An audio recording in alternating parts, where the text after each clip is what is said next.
Gente, continuando. Então, foi acontecendo várias coisas, né? Que hoje faz eu entender o porquê da minha coluna, do problema da minha coluna. Que eu sempre tive assim, eu sempre tive muita sede de entender o porquê das coisas. Porque sempre eu entendi que eu sabendo o porquê, aliviaria o que eu sentiria dentro de mim. Da melhor forma explicando. E antes de eu estudar psicologia, antes de eu estudar as coisas, assim, o que significa psicologia, o que significa os sentimentos, a psicanálise e tudo, o porquê que a gente fazemos isso, deixamos de fazer algumas coisas, né? O porquê das coisas, eu não sabia me expressar direito, eu me expressava muito ruim, eu não sabia falar se eu estava sentindo uma dor, o porquê da minha dor, na onde que ela era, eu não sabia explicar essas coisas, né? E eu nem podia também soltar nada pra fora, porque eu era uma pessoa muito presa, né? Então, assim, mudou a minha vida. Grande parte mudou. E eu fazia uma série de perguntas para os médicos que me operaram. Depois veio o problema na coluna, né? Que eu descobri da infância para o início da adolescência. E eu fazia várias perguntas para os médicos porque eu queria entender como que funcionava o meu corpo, como que funcionava a minha coluna, o porquê de certas coisas, o porquê de acontecer aqueles traumas todos e o porquê de eu ter que fazer uma cirurgia. Então eu comecei a pesquisar, comecei a perguntar para os médicos, pesquisar em livros, né? Porque nessa época eu não mexia com celular, nada dessas coisas, não fazia nada dessas coisas assim, não mexia. Então eu pesquisava em livros. Eu sempre fui muito apaixonada por ler e escrever. E foi assim, gente. Passou o tempo. Eu comecei a estudar, né? Psicologia da parte de psicanálise. E hoje eu entendo umas coisas, entendo porquê. Às vezes eu olho para as pessoas, eu sei entender uma coisa que dentro de muito tempo você demoraria para entender. Né? Às vezes só de olhar eu consigo compreender uma coisa. E eu acho que acaba confundindo um pouco os médicos, porque quando eu digo que eu tenho dificuldades, que as dificuldades continuam, eu acho que eles olham o superficial, eles olham tipo, mas se essa menina fala tão bem, se ela fala isso, se ela fala aquilo, se ela é inteligente nisso, se ela é inteligente naquilo, como que ela pode ter dificuldades, né? E sim, eu sofro bastantes dificuldades ainda, dificuldades de expressão, dificuldades de controle de emoção, às vezes, quando eu tô muito feliz, quando eu tô muito triste, algo do tipo, né? Mas a raiva é um dos sentimentos que eu menos sinto. Assim, raiva excessiva de chegar a fazer alguma coisa contra a pessoa, de agredir ela, não. De segurar, às vezes, no medo de segurar pra pessoa não me bater ou algo do tipo, sair do lugar, eu faço isso. Só que raiva, ódio mesmo eu não sinto das pessoas. É como se eu sentisse mais aquela falta de afeto, sabe? Por exemplo, assim, da parte da pessoa que eu sinto, falta de afeto. Mesmo que às vezes a pessoa não tá fazendo isso comigo. Eu sinto, parece que eu sinto uma culpa, como que se eu tivesse tendo uma falta de sentimento com a pessoa.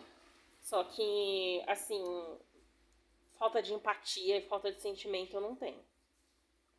Aí, gente, o que acontece? Eu acho que, como hoje, né, eu vou contar um pouco como que eu tô hoje. Hoje eu tô buscando a entender melhor a Deus, compreender melhor o Senhor. Sempre como eu fiz, né? Sempre fiz muitas perguntas para Deus, muitas análises. Só que tem muitas coisas, gente, que a Bíblia ela é um livro complexo. Né? Um livro que você entende hoje uma coisa e amanhã você lê a mesma coisa, você entende de outra forma, né? Mas você tem que buscar muito entender a Bíblia. Porque se você não buscar entender o contexto, o que aconteceu lá atrás, na genealogia de Jesus Cristo, antes de Jesus Cristo vir na Terra, como que eram as famílias antigamente, você não vai conseguir entender a Bíblia direito. Eu te conto isso, infelizmente. Essa é a verdade. Infelizmente e felizmente ao mesmo tempo. Você não vai conseguir entender. Você vai ler uma coisa lá na Bíblia Se você não entendeu o jeito que era o contexto na época que foi escrito, você vai entender só o que está escrito ali. Você não vai entender o contexto do que Deus está querendo te falar em geral de tudo. Você vai só generalizar aquilo que você acabou de ler. Mas para você entender uma história, você não tem que ler só o texto. Você tem que entender como foi a época, o que fez a pessoa escrever aquilo ali, o que estava acontecendo na hora, né? Você tem que procurar entender tudo isso. Senão você vai ler milésimas de vezes e você não vai entender nada. Então, assim, eu estou num processo. Sempre acredito que eu vou estar nesse processo, servindo a Deus. Porque Deus é uma pessoa, é um ser que você nunca vai saber por completo quem ele é. Você sempre vai estar aprendendo.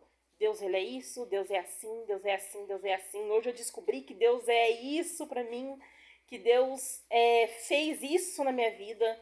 Você sempre vai ver dessa forma, sabe? Então, hoje eu consigo entender melhor as coisas. Eu consigo entender, para você que está aí no vídeo perguntando por que Deus não estava no processo comigo quando eu estava, ou seja, né, sendo espancada, quando eu estava sendo torturada psicologicamente pelo meu pai ou pela minha mãe. Minha mãe, gente, estou falando da minha parte. Minha mãe nunca fez isso comigo, tá? Eu estou falando de você que está assistindo o vídeo. E hoje eu compreendo que nem tudo é culpa de Deus, entende? Às vezes você casou na pressa, às vezes você casou no desespero para sair de casa ou para fugir de uma certa situação. Às vezes Deus confirmou o seu casamento, só que precisava das duas partes entrar em concordância e entrar em mudança. Você e seu esposo, né? Seu esposo e você, né? Não só da parte dele, e sim da sua parte também. Porque Deus confirma casamento, sim. Deus confirma, gente. Mas não é porque Deus confirmou um casamento que hoje sua mãe e o seu pai sofreu e você sofreu por ver eles sofrerem ou eles judiarem de você, que não foi confirmação de Deus. Deus pode ter confirmado, mas para aquela história mudar, entendeu? Pode ter acontecido uma maldição hereditária na vida dos seus pais, e seus pais teriam que quebrar essa maldição e não deixar acontecer de novo. Eles fazerem a diferença. Só que também poderia ter sido a forma deles conseguir fazer diferença sozinhos, né? Ou seja, deles conseguir fazer sozinhos, coisa que é impossível, né? Precisa da ajuda de Deus. E também deles ter precisado da ajuda da medicina e eles não tendo buscado. Entende? Aí muitas das vezes, pela ignorância dos nossos familiares, pela ignorância dos nossos avós, ou dos nossos tios, ou dos nossos pais, ou dos nossos irmãos. Gente, eu acredito que é de todo mundo, não é culpa só de um.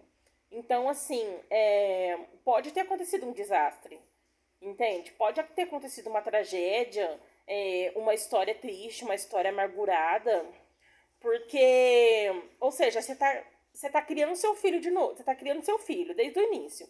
Você teve uma história triste. Aí você não vai querer passar a superar aquilo ali. Você vai querer passar por cima, esquecer, que nem muitos dizem, né? Mas fica marcado. E aí, o sistema que você foi criado, você automaticamente vai passar o mesmo sistema para o seu filho, se você não procurar mudar a situação. Entende? Vai acontecendo de geração em geração e vai piorando a situação. Então, assim, hoje eu entendo dessa forma, eu penso em casar, ter filhos, servir a Deus, mas fazendo a diferença, eu tô procurando cuidar de mim, porque eu não quero que a história se repita, entende? Você tem que quebrar isso, senão vai acontecendo tragédias e o mal fica pior, gente, o mal fica pior. Então é isso, eu espero que você tenha gostado do vídeo. É um pouco do porquê que a gente se apaixonamos por psicologia. A maioria dos psicólogos que eu já conheci tem passados dessa forma, ou passados piores ainda. E eu acredito que faz a gente se apaixonar um pouco pela nossa profissão, ou a gente se apaixonar em ajudar as pessoas para não deixar o mesmo ciclo acontecer de novo. Então é isso, gente. Fica com Deus. Eu amei estar com vocês hoje. E tchau!